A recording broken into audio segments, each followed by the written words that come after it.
Saludos amigos, gracias por la amabilidad de la compañía. Soy Cristino del Castillo y este es su programa A Quemarropa. En su comparecencia en el día de ayer, en el programa Hoy Mismo, el presidente Luis Abinader, como todo comandante en jefe, se mostró optimista sobre la marcha del país, sobre todo de su economía. Y yo creo que fue un optimismo bastante bien fundado, porque la economía dominicana indiscutiblemente que responde positivamente. Ha tenido un crecimiento espectacular a lo largo del 2021. El turismo creció, crecieron las exportaciones, zona franca, las inversiones extranjeras han fluido, los niveles de empleo son bastante buenos y la economía pues rápidamente ha recuperado esa pérdida que experimentó de su PIB como consecuencia de la pandemia durante el año 2020 y lo ha hecho en tiempos récord. No obstante, el presidente quiso ser cauteloso y expresó su preocupación por lo que él entiende que es la principal amenaza que habrá de enfrentar a lo largo de este año la República Dominicana, que es la inflación. Y yo creo que tiene mucha razón el presidente cuando entiende que ahí hay todo un reto. Nosotros incluso aquí lo llegamos a decir en reiteradas oportunidades. Dijimos, el gobierno tiene un gran enemigo y se llama inflación. El gobierno y naturalmente el país se llama inflación, porque los niveles de inflación han sido inusualmente altos, como consecuencia sobre todo de factores externos. El Banco Central ha calculado esos niveles de inflación en 8.23%.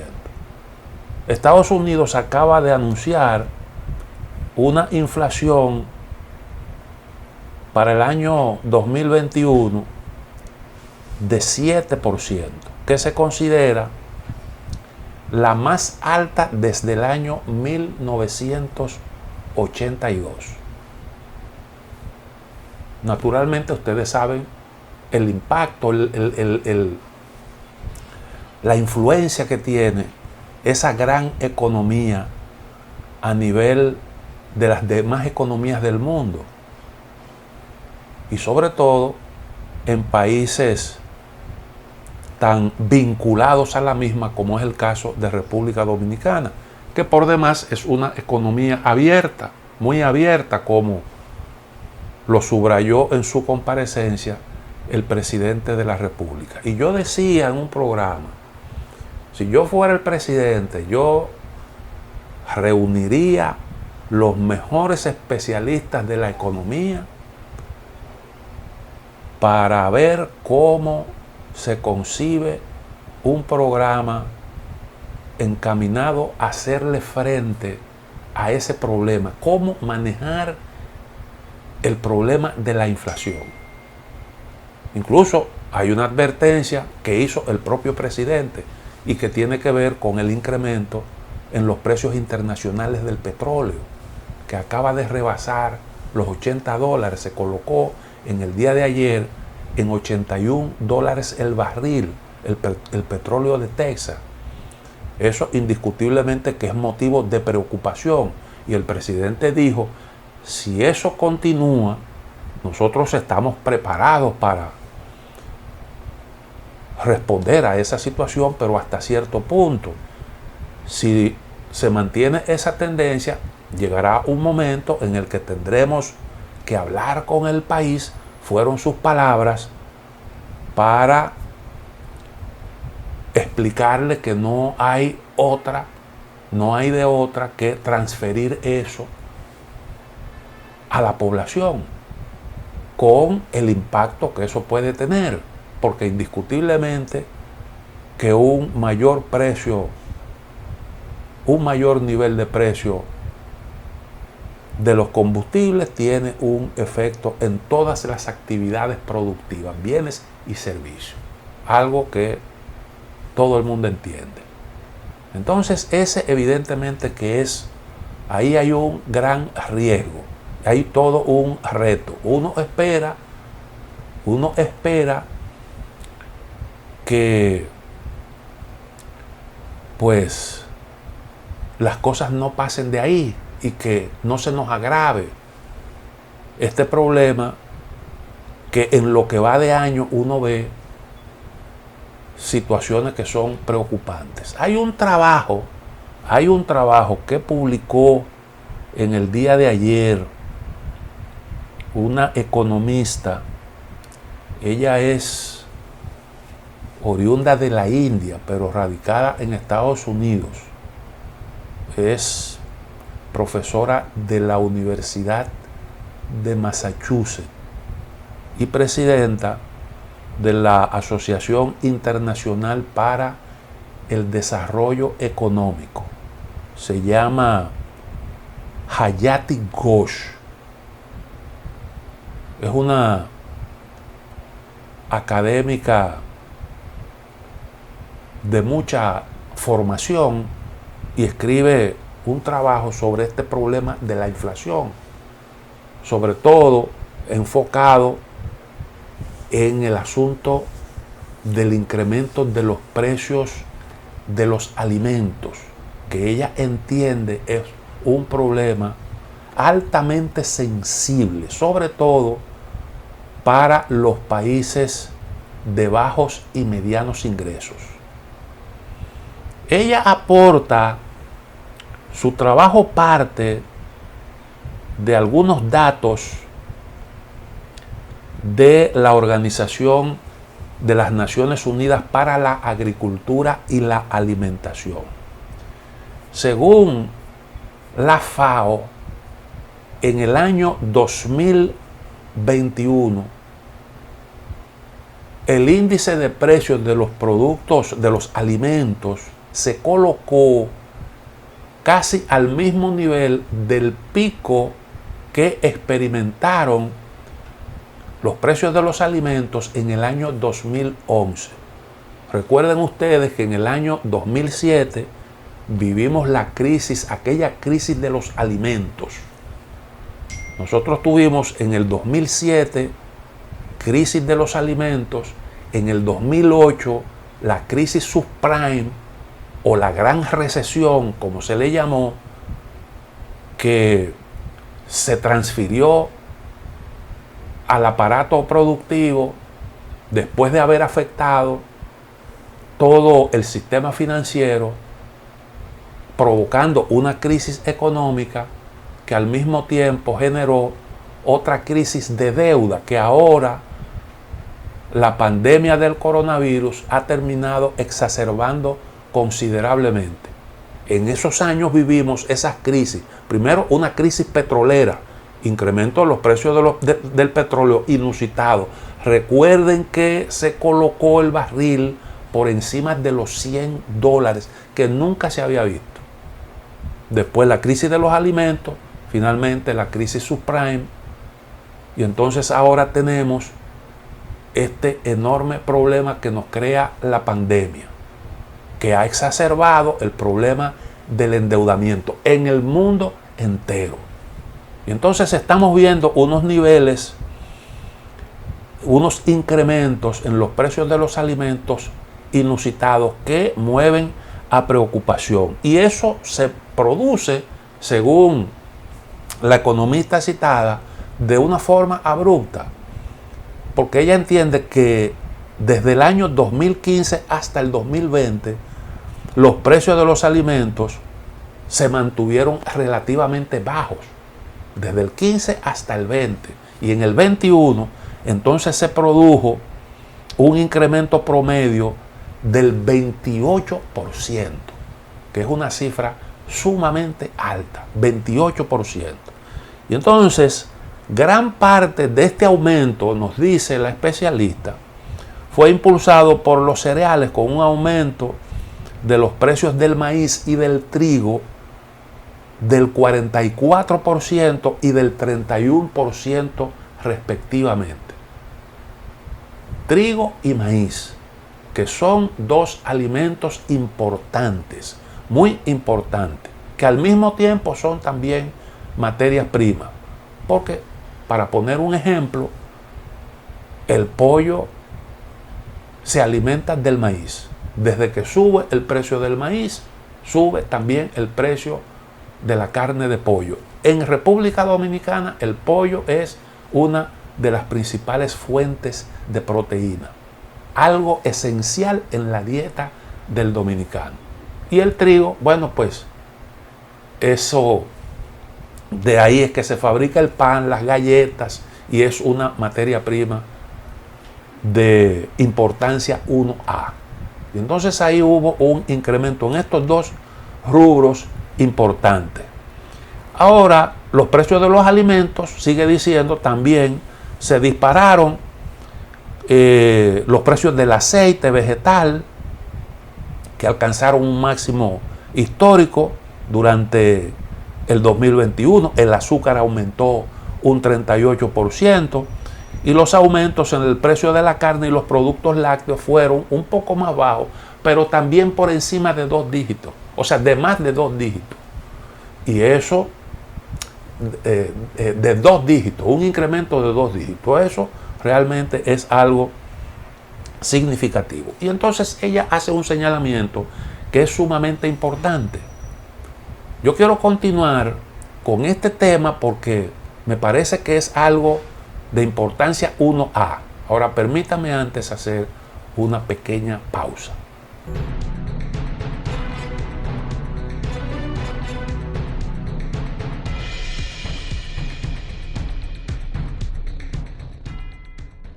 Entonces decía, citando a la autora Hayati Ghosh del artículo que comentaba en el segmento anterior, que se ha producido una combinación letal de dos elementos, que es una alta inflación con un descenso en los ingresos de los trabajadores, sobre todo en los países de bajos y medianos ingresos. ¿Por qué se produjo un descenso en los ingresos? Bueno, como consecuencia del coronavirus, porque si bien, como decíamos, la economía se ha estado recuperando y con ella el empleo, sin embargo, los niveles de remuneración hoy son más bajos que antes de la pandemia. ¿Por qué? Bueno, porque muchas empresas quedaron muy golpeadas por la crisis y han tenido que ponerse de acuerdo con sus empleados para, al reponerlo, simple y llanamente llegar a acuerdos para una remuneración acorde con la coyuntura. Yo no estoy en condiciones de pagarte lo mismo que te estaba pagando, yo te ofrezco esto y tú tienes entonces la opción de o te quedas sin empleo o aceptas una menor remuneración. Eso se ha estado dando en buena parte del mundo. Y este fenómeno combinado con la inflación te crea un cóctel realmente explosivo. Y según la autora, entonces esto está creando un problema bastante grave en lo que tiene que ver con acceso a los alimentos. ¿Cuáles son las causas del incremento en los precios de los alimentos? Ella señala varias.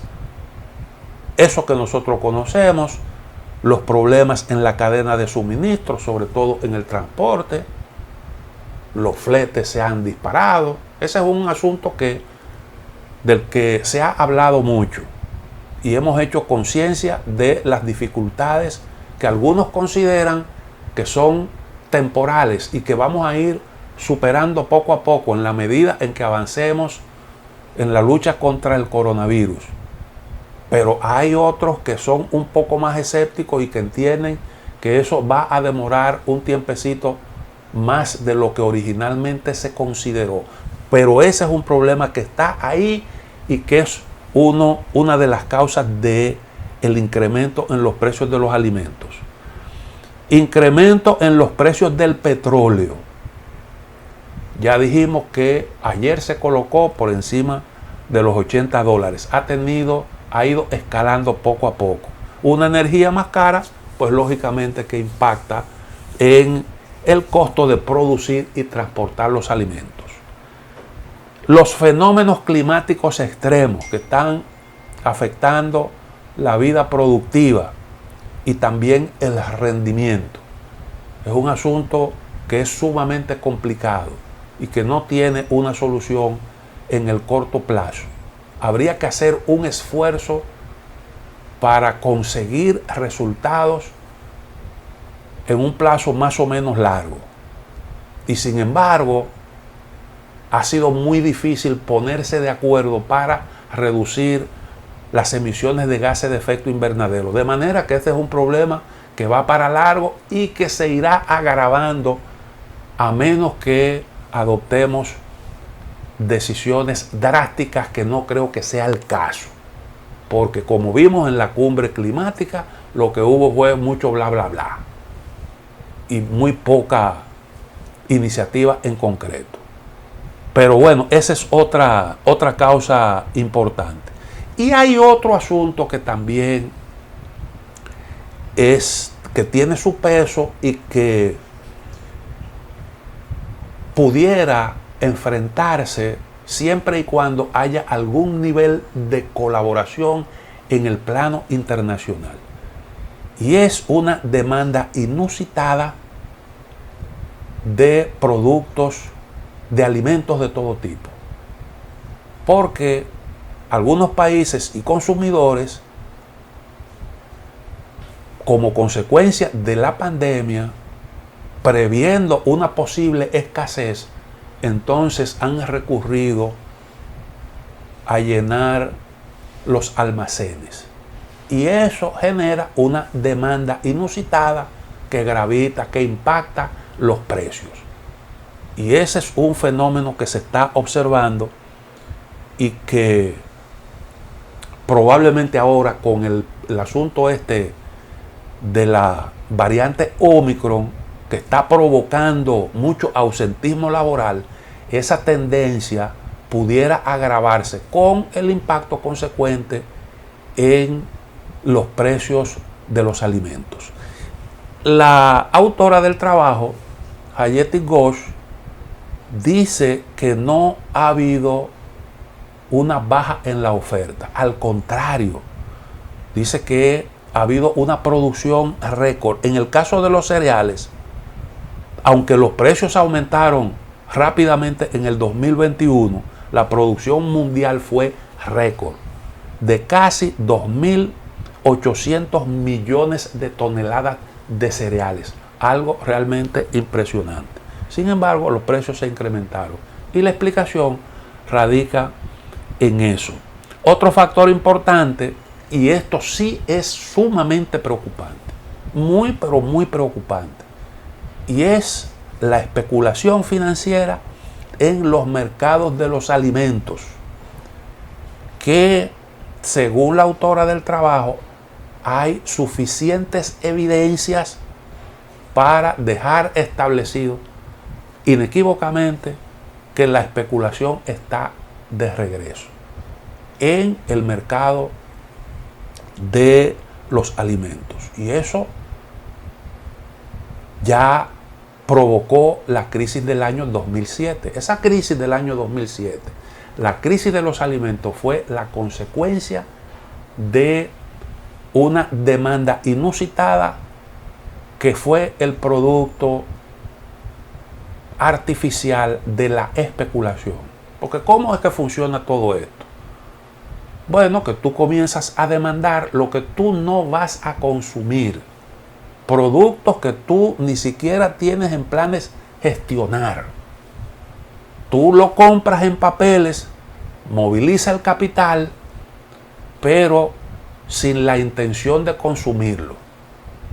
El propósito es beneficiarse, provocar un incremento en los precios que permitan entonces la obtención de ganancias. Cuando los precios se van alejando, el precio nominal se va alejando del precio real, entonces ahí comienzan a intervenir los inversores, los especuladores, te generan una demanda ficticia que solo está en papeles, y eso comienza a ir impactando los precios al alza, y por ese camino, en ese casino de juego, pues los precios se van incrementando, las ganancias se multiplican, pero los consumidores pagan las consecuencias de todo eso.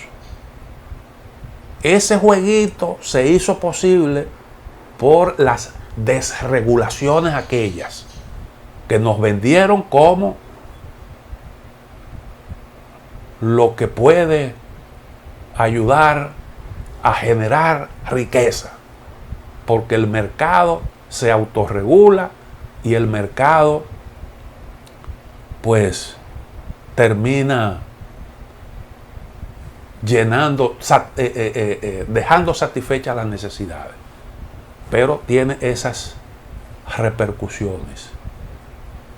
Eso fue el producto de la desregulación, y aunque causó la crisis aquella de los alimentos, y también la crisis subprime, porque la crisis subprime se dio, era el mismo mecanismo, pero en el área de las hipotecas.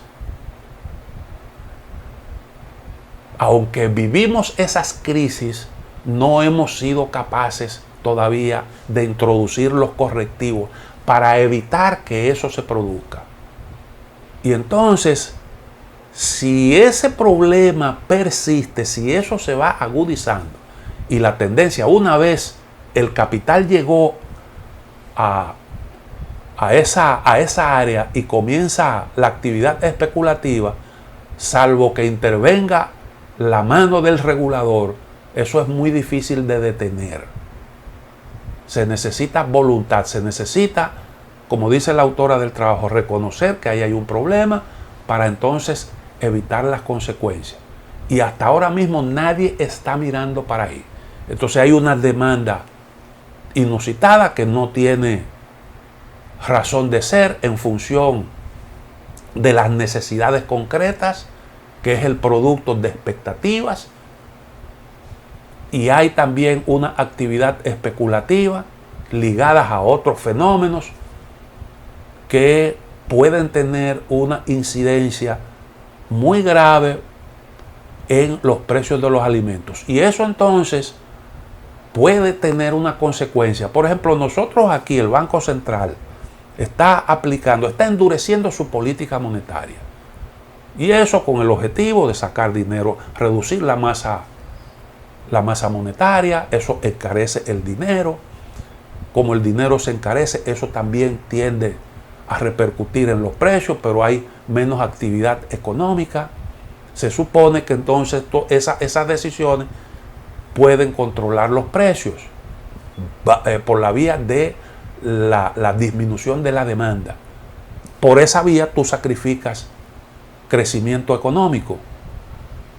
Y si entonces tú no controlas el incremento en los precios que te viene por esa vía desde el exterior, entonces vamos a tener un problema de menor actividad económica con niveles de inflación en el campo de los alimentos básicos para los consumidores dominicanos. Y entonces eso te crea un escenario sumamente complicado.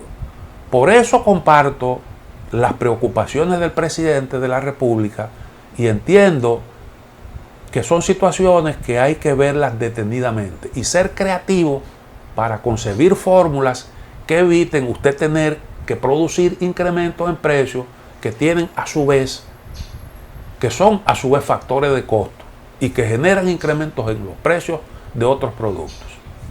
Otra pausa, volvemos en un momento.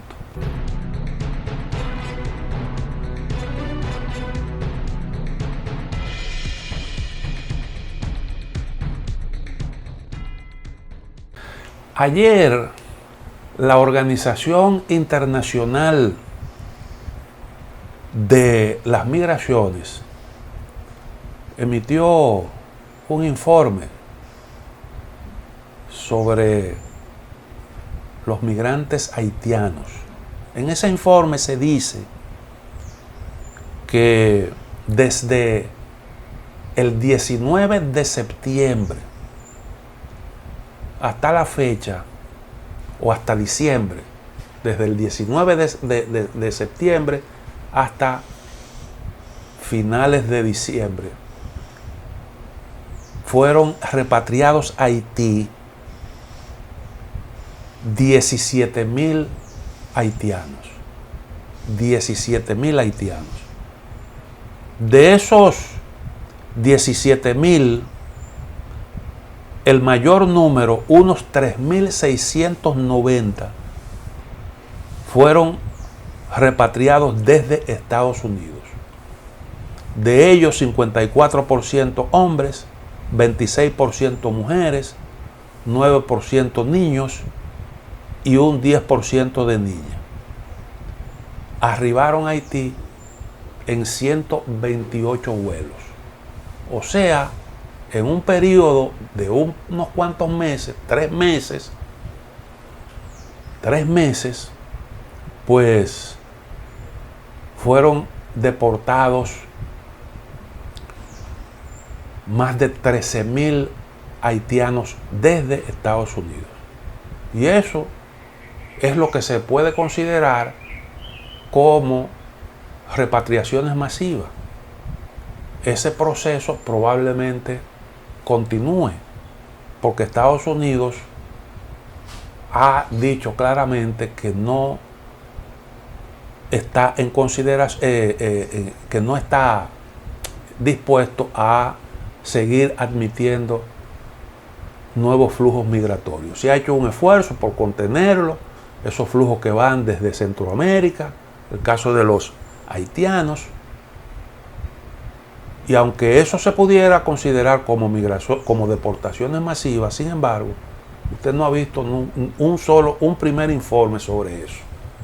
Eso se ha ido haciendo de una manera discreta, sin hacer mucho ruido, pero son 128 vuelos en un abrir y cerrar de ojos. Ustedes recuerdan que hubo un enviado especial para Haití que presentó su renuncia, se mostró muy enojado porque esa gente, decía él, en medio de la pandemia, pues es muy difícil que el gobierno le pueda dar acogida. Aquí, en el caso de República Dominicana, hay una organización que es la Mesa Nacional de las Migraciones, que está expresando su inconformidad porque República Dominicana ha estado deportando haitianos irregulares en medio de una pandemia. Pero en Estados Unidos la USAID no financia ONG para que defiendan a los refugiados. Ellos ahí pues se manejan sin que OEA y sin que todas estas organizaciones pues hagan las campañas a que están acostumbrados cuando se trata de países como República Dominicana, que tienen un problema mucho más grave todavía, porque nosotros no tenemos la capacidad de absorber esos flujos que tiene Estados Unidos. Aquí nosotros afrontamos un problema bastante grave. Ayer el presidente en su comparecencia tocó el tema migratorio y habló de la necesidad, dijo que las deportaciones de ciudadanos ilegales continuarán, pero entiende que hay que modificar la ley de migración para que en aquellos casos de algunos empleadores que necesiten contratar mano de obra extranjera lo puedan hacer de manera organizada. Y yo creo que eso nosotros lo hemos hecho en el pasado. Lo único que en el pasado, eso estaba circunscrito específicamente a una labor, que era la labor de corte y tiro de la caña.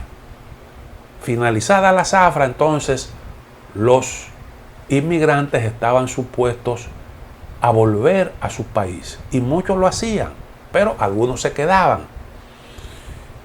Pero nunca vimos el fenómeno que estamos viendo hoy, y es que los haitianos están en prácticamente todas las actividades. Usted se los encuentra en el sector informal, vendiendo chucheritas por ahí en la calle, en el turismo, en la construcción, en las labores agrícolas, donde quiera usted lo encuentra. Donde quiera están, en mayor o menor medida, pero tienen presencia en cada vez más sectores. Y yo creo que nosotros pudiéramos hacer perfectamente lo que está sugiriendo el presidente, pero tenemos que ponernos de acuerdo cuáles son las áreas en las que necesitamos esa mano de obra y cerrar el camino para que esos que admitimos para una labor en específico puedan entonces desplazarse hacia otros lugares, porque eso es lo que hemos estado viendo. Si no fuera así, entonces no viviéramos una constante escasez de trabajadores en el sector agropecuario.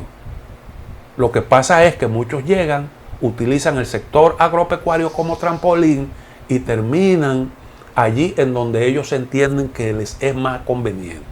Ahora nosotros tenemos que ponerle una veda a eso. Tenemos que ponerle una veda a eso y tenemos que ponernos de acuerdo si es factible usted admitir gente aquí para que venga a mendigar en la calle, porque ese es un demandante de salud, ese es un demandante de educación y sin embargo no aporta nada. Simple y llanamente sobrevive en la República Dominicana. Y no me digan a mí que la República Dominicana acepta, los haitianos vienen aquí a hacer los trabajos que los dominicanos no realizan, que no están dispuestos a hacer. Porque eso es verdad hasta cierto punto. Cuando hasta hace poco nosotros no teníamos extranjeros en el sector agropecuario. Cuando República Dominicana era un país esencialmente agrícola, el trabajo de la agricultura y la pecuaria la hacían dominicanos. Lo hacían dominicanos. En la construcción no había un solo extranjero y hoy en día son la inmensa mayoría.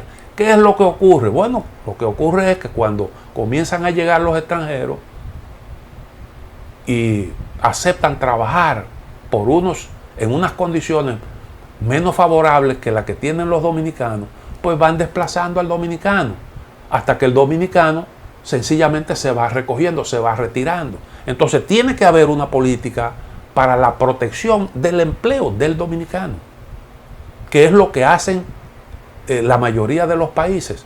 Nosotros muchas veces aquí, las organizaciones no gubernamentales citan el ejemplo de Nicaragua, pero vayan a ver en Nicaragua si un empleador le da trabajo a un extranjero habiendo un costarricense que desee hacer esa labor.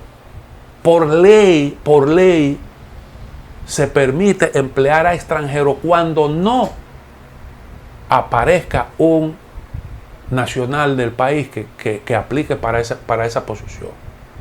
Entonces nosotros tenemos que proteger la mano de obra local y al mismo tiempo ver, porque hay gente que está vegetando, que pueden perfectamente trabajar y que andan dando vueltas haciendo cositas por ahí, cuando hay necesidad en el sector agropecuario. Y entonces yo creo que nosotros tenemos que organizarnos de forma tal que el sector agropecuario no se convierta en un trampolín, porque vamos a vivir eternamente en eso, trayendo todos los años una cantidad de gente, porque llegan, trabajan un tiempo y se van. Y eso simple y llanamente se convierte en la puerta de entrada sin fin de ciudadanos extranjeros que termina entonces compitiendo con los dominicanos. El presidente también se refirió a la situación en Haití y dijo que era previsible un agravamiento de la situación en el vecino país. Alguna información debe tener el presidente de la República que se expresa de esa forma. Es reconfortante saber que el presidente está convencido de que a nivel de la comunidad internacional hay mayor preocupación sobre la situación que está viviendo Haití. Y por tanto eso hace que uno albergue la esperanza de que entre todos hagamos un esfuerzo por ver cómo cambiamos el curso de los acontecimientos allí antes de que ocurra una desgracia mayor, porque todo indica que ese país se dirige hacia el precipicio, que es bastante grave la situación que tiene. Pero fíjense cómo ahora incluso se está hablando, se está involucrando al presidente o primer ministro, que ya uno no sabe cómo llamarle. En la práctica es las dos cosas, porque Haití hace tiempo que se salió del marco de la Constitución. Ahora lo están involucrando en el asesinato del presidente Moïse. Si se inicia un proceso en contra de ese señor, Haití podría caer en una situación sumamente delicada. Pero cuando uno ve cómo es que marchan las cosas, ahora se está discutiendo, se creó un grupo para buscar fórmulas, ese grupo está discutiendo con el señor Ariel Henry una hoja de ruta para ver cómo se organizan elecciones, pero no hay forma de ponerse de acuerdo.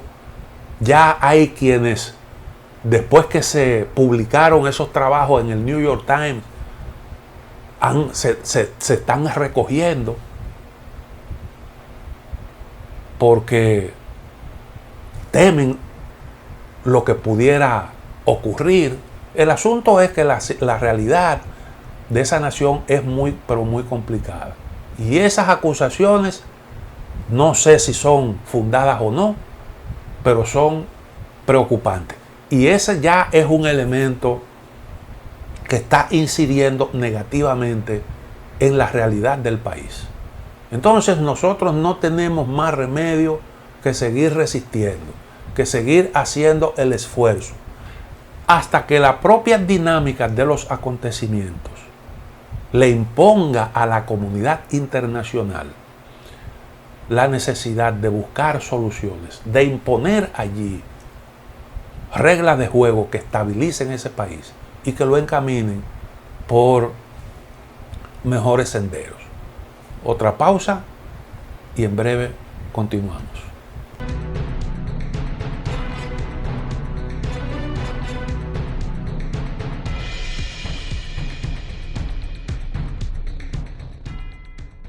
En días pasados reseñamos unas declaraciones de un científico británico de la Universidad de Oxford que ayudó a desarrollar la vacuna que actualmente comercializa el laboratorio AstraZeneca. Ese señor decía que no era asequible, sostenible o incluso necesario vacunar a todas las personas del planeta cada 4 o 6 meses. Esas fueron sus palabras, las estoy citando textualmente. No es sostenible, asequible o necesario vacunar a todo el planeta cada 4 o 6 meses. ¿Por qué lo está diciendo? Él lo decía a propósito de la decisión que habían adoptado algunos países de aplicar una cuarta dosis. Él decía que necesariamente había que enfocarse en la gente más vulnerable, porque si cada vez que aparece una nueva variante vamos a tener que aplicar una o dos dosis adicionales, pues entonces ¿hasta dónde vamos a llegar? Pero además de eso plantea problemas logísticos, problemas económicos. No es tan fácil usted vacunar al planeta una y otra vez. De hecho, las vacunas no han llegado a un montón de países. Algunos han llegado, pero no en cantidades suficientes. Y eso es un problema porque esto se está convirtiendo en un juego del gato y el ratón. El coronavirus, con su capacidad para mutar, y el ser humano pues desarrollando vacunas y aplicándose dosis. Por ahí anda circulando un meme que dice: la Pfizer anuncia que para el mes de marzo tendrá una vacuna contra el Omicron. Y entonces dicen, y el coronavirus anuncia que tendrá lista su nueva variante para el mes de abril. Es decir, ya fíjense que lo que se está planteando es volver otra vez a vacunar contra una nueva variante. Pero resulta que ya nos están diciendo que hay que aplicarse una cuarta dosis, pero no contra el Omicron, no esa que Pfizer va a poner a disposición en marzo, sino para poder resistir Omicron. No para evitar contagiarnos, sino para resistir los embates de esa variante. Entonces, ¿cuántas vacunas es que vamos a necesitar? ¿Y cuál es la estrategia real que vamos a seguir? Porque a vacunazo limpio vamos a pretender atajar el virus. ¿Y cuáles pudieran ser las consecuencias? Cuando usted ve que un laboratorio hace un anuncio de este tipo, el que está pensando en una cuarta dosis tiene que decir, bueno, pero si en marzo van a poner a disposición de la gente una dosis contra Omicron, no tiene sentido ir a vacunarse ahora, ponerse una cuarta dosis. Entonces eso está también atentando contra los programas de vacunación. El que no se ha puesto la tercera dice, pero yo voy a esperar entonces que llegue. No me voy a poner ni la tercera ni la cuarta, voy a esperar que llegue la de Omicron, porque la variante Omicron es la que se está haciendo dominante. Y entonces estamos realmente en un jueguito que preocupa. Y hay indiscutiblemente que asuntos económicos de por medio. Cuando uno ve estas cosas, uno tiende a indignarse, porque hay un propósito claro de aprovechar todo esto para vender la mayor cantidad de vacunas posible.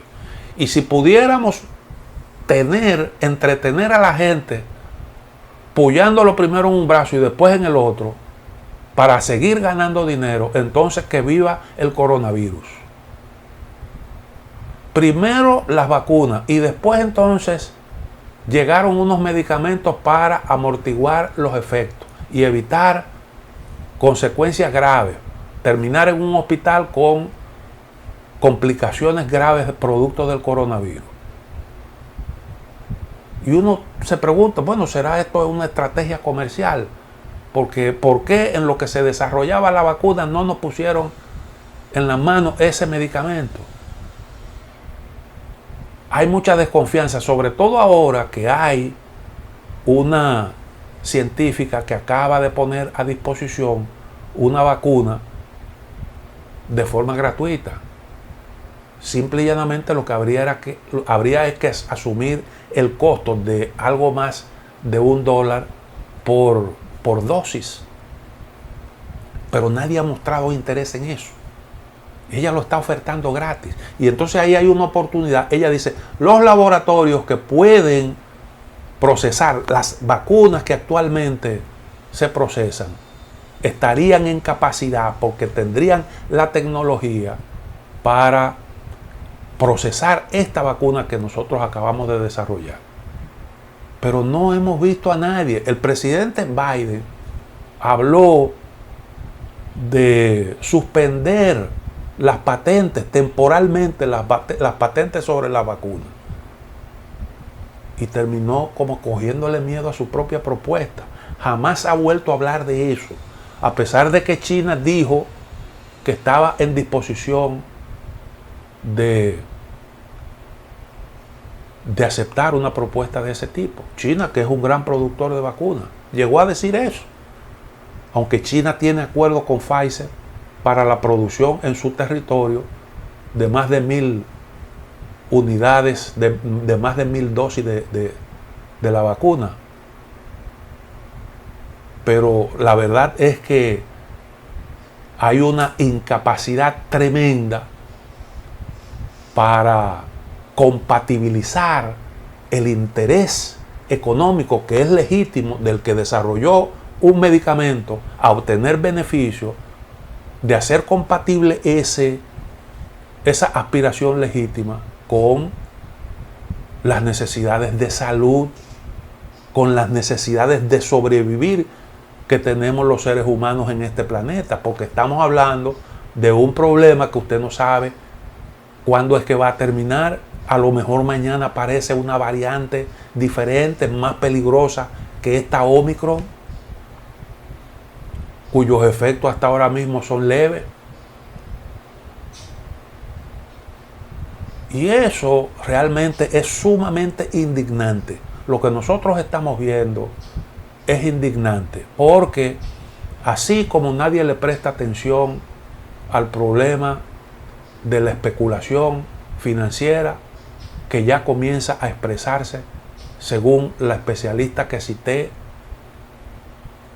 al principio del programa, que ya se está expresando en el incremento en los precios de los alimentos, cuando así como nadie se ha interesado en evitar ponerle fin a la especulación en los mercados, no obstante a que tuvimos crisis de los alimentos en el 2007, la crisis subprime en el 2008 y otras crisis que evidentemente nos dicen que hay fallas que corregir. Así como hemos sido indiferentes frente a esos problemas, también lo estamos siendo frente al problema del cambio climático y frente al problema de la pandemia. Y entonces estamos priorizando los intereses mercuriales de estas empresas que no se detienen ante nada. Y eso sencillamente es indignante. Yo no soy antivacuna. Nunca lo he sido. Me he aplicado las 3 dosis. Llegado el momento, decidiré si me aplico la 4ª. Ahora, eso es como para uno pensarlo, para uno meditarlo detenidamente, porque hasta dónde es que por dónde es que nos van a llevar. Y no quiero generar confusiones. No soy especialista en asuntos de este tipo. Simple y llanamente, como ciudadano, estoy expresando una inquietud con respecto a cosas que creo que están ahí a la vista de todo el mundazo. Se acabó a quemarropa. Dios mediante, mañana estaremos en una nueva entrega de este programa.